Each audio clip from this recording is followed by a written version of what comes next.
What's going on? On to the next project here. We got a 2008 Tundra, and I always wanted to make a aluminum flatbed, so I figured this would be my opportunity to be able to do one since I sold the bed off this thing, so I really don't have a choice now. I've been looking for extruded aluminum everywhere around here in the Cleveland area, and it's very difficult to find. And if you do find it, just for a 5 by or a 6 by 7, amount of material, it's pushing like 4,000 to 5,000 with all the tubing and everything else that you would need. Which you could just buy an Aluma flatbed for that price, essentially. But I wanted to make something a little different. I wanted to make it specifically for dirt bike hauling. So I ran across a handicap ramp on Facebook Market that happened to be a 6 by 7 transition piece, all made out of extruded aluminum. So I'm going to use that as my base for the build. Underneath is going to have actually half of this ramp. This is from a U-Haul box truck. Cut this in half. It'll be a little over 7 feet, or right around 7 feet, and it will slide underneath this.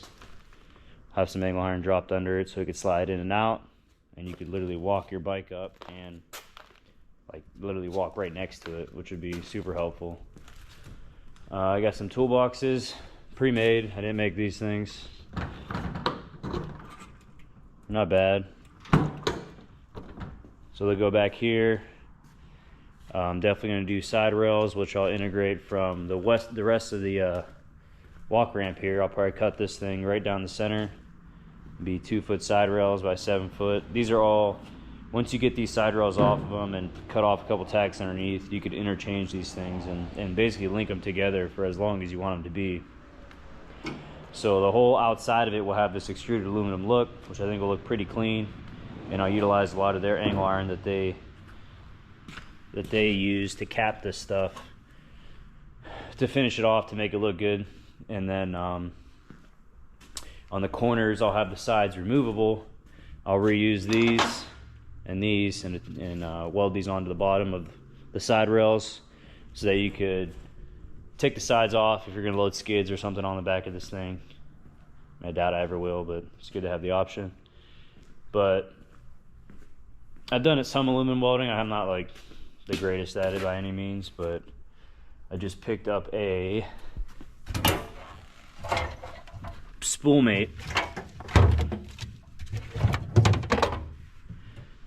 Spoolmate 150 hooked to the Multimatic 220. So I'm hoping that makes my life a little bit easier on this thing, especially on all the welds and stuff that aren't going to be shown, underneath, behind, all the tacks, all that type of stuff is going to be a lot easier with the spoolmate, in theory. Once again, I haven't used it yet. Hopefully it ain't too bad.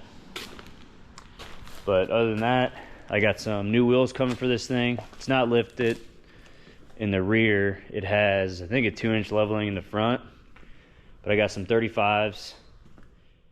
And I'm getting some 17-inch, I think they're 1552 analog HDs in gray, because they're sold out of black. And I figure worst case, if the grays look bad, I'll just plasti dip in black. It's not a big deal. So yeah, that's the beginning of this project. Let's get to it.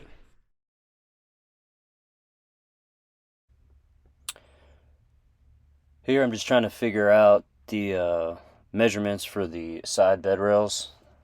So I figured about a foot would be pretty good. Not too tall, make it look awkward. So I ended up settling on just a foot. Now I'm just cutting this extruded aluminum to get it 7 foot long. And these pieces just link together. So I just had to extend the rails, hammer them down, and get everything all cleaned up because this is all used aluminum. So I had to acetone it, wire wheel it, and then just tack it with the spoolmate.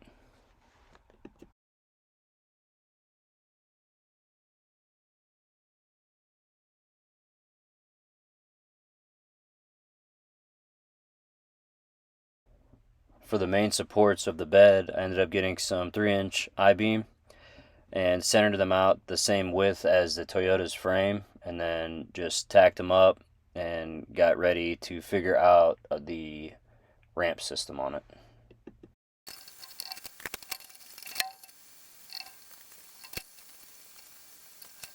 Alright, here's an update what's going on with the flatbed for the Tundra.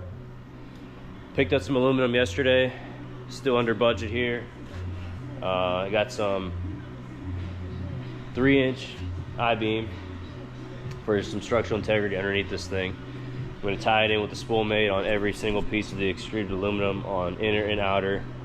And then my buddy actually thought of an awesome idea. Instead of using the U-Haul ramp, I'll use more of the extruded aluminum ramping that I have extra of. And it's like a 2-for-1 with the 3-inch. It's riding on the 1.5-inch square tubing, 1.5 by 1.5 U-channel with the extruded aluminum in it. Slides perfectly in the 3-inch I-beam. So it'll be a 7-foot by I think 35 or something like that in between, and it'll be able to slide all the way out. So you can use it as a bed extender. Say you're getting lumber and need a little bit longer, you could pull out probably 3-4 feet of it and utilize that, or you bring it all the way out at 7 foot, drop it, and use it as your ramp for the dirt bike. So I'm gonna finish spool mating the I-beam up, and then I'll start cutting up the aluminum, extruded aluminum, the exact width to slide in between this channel. Now I'm just finishing up tacking every single piece of extruded aluminum to the 3-inch I-beam.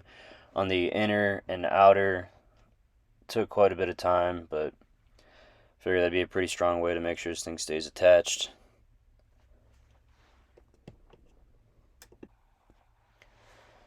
Now that I got the exact measurement I needed to slide in between the 3-inch, I cut the rest of the ramp to fit in between the 3-inch I-beam, and then I just have to cap the ends with some more 1.5-inch caps and get this thing all welded up as well.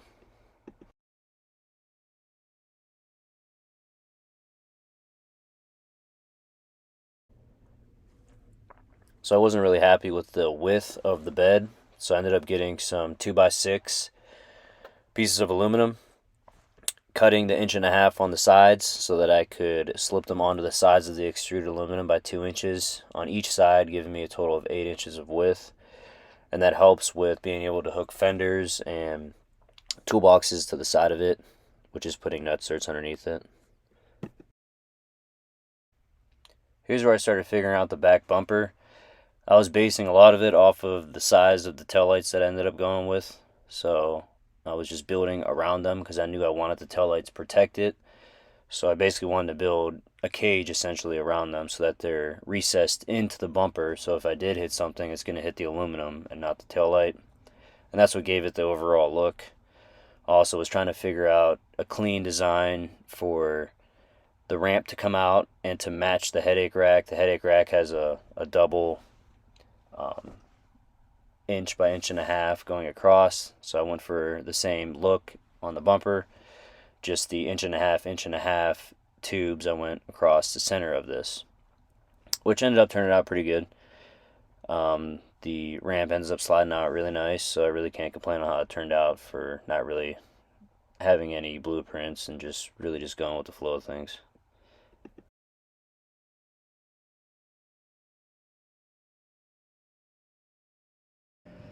Now that I was finishing wrapping up the back bumper and pretty happy with how it turned out, I had to start getting the rear of the flatbed ready to attach the back bumper to it. So I kept the U-channel from the ramp and welded it solid onto it and kept the bolt holes going through the extruded aluminum for anchor points. Later on, I switched over to the spool mate. I was going back and forth from the torch to the spool mate. The spool mate helps a lot with just being able to hold the bumper and tacking things. So that really helped. Now I'm just switching over to do the headache rack. So I had to figure out these angles. I wanted to be outside of the Tundra's cab slightly, but not too much. And I didn't want a super high headache rack. I'm just not a fan. I know a lot of people are. I just don't like them. So I had like a 9-inch tall piece of 6061 and that's what I ended up using for the base.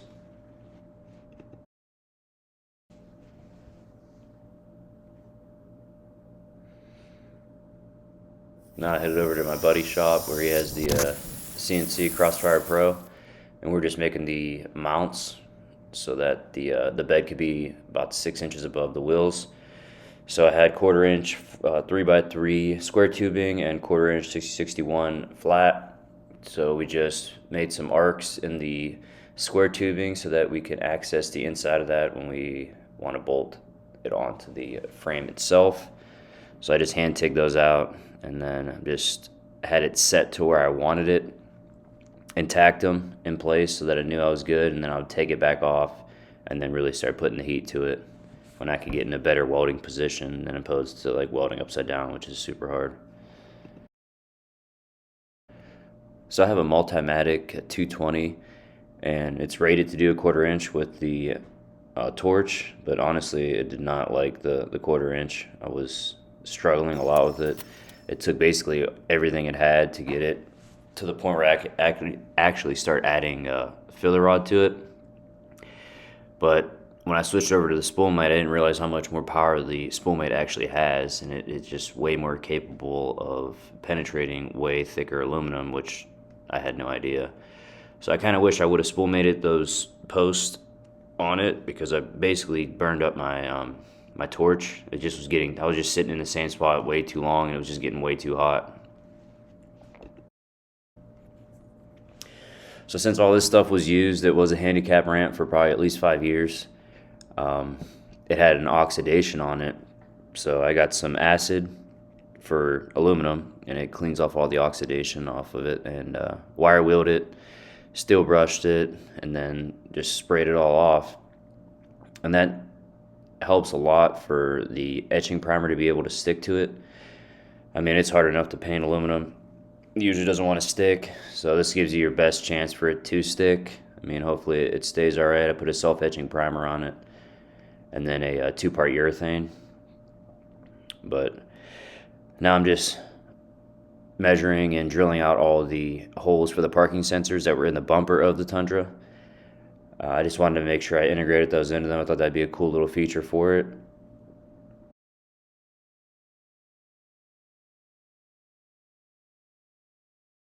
So I was on the fence about doing hinged sides or removable sides. I ended up going with the hinge sides just because of convenience, and I found some aluminum hinges that I ended up really liking that were greasable and just easy to zap on with the spoolmate. And for the tops, I just used the nut certs, so it ended up working out pretty good. After I got everything all welded up, I ended up taping everything off and then using some self-etching primer all over literally everything that I was going to paint. Probably should have scuffed up the fenders a little bit, but I was just going to use a truck bed liner on the outside, and I figured I could touch that up pretty easy. For the tailgate, I made it so you could just slide it on and off for whenever you're loading bikes. You don't run over the tailgate. And as for the paint, I got the rims matched at a paint shop. They scanned them and they came up with the code, and I made them make it in a 2-part urethane, so it had some hardener in it and already had some gloss to it, and that's what I ended up shooting it with. Now we're just getting it on, and glad everything ended up fitting, because you're always nervous after welding something and things bend and move. Everything went on pretty good, and now I'm just wiring everything up, getting all the parking sensors in, figuring out the placement of the wheel wells and toolboxes, and just using nut certs on everything under that, on the 2x6s that run on each side, basically the framing of the whole bed. So when I was lining up the wheel wells, I wanted to make sure when you flip the side rails down, the side beds down, that they would rest on essentially the tire or the wheel well and not just smash into it and chip. It's not something I'm going to drive with, with the sides down. It's mostly just for loading purposes, so I wasn't worried about that part of it.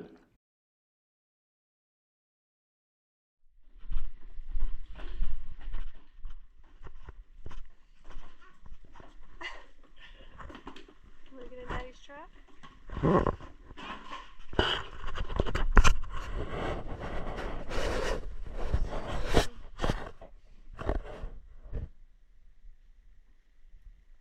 beep.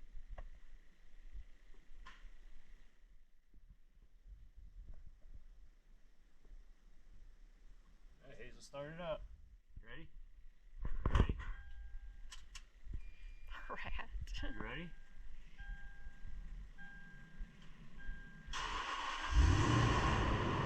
Whoa! Big old V8 with a big old butter bean.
So this is it all loaded up.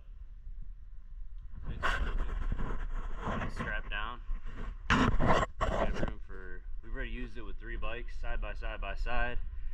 Probably could get another one with the handlebars this way if we really wanted to, but we'll probably just end up doing a hanger on the back and be able to have everybody's gear, gas cans, all in this thing.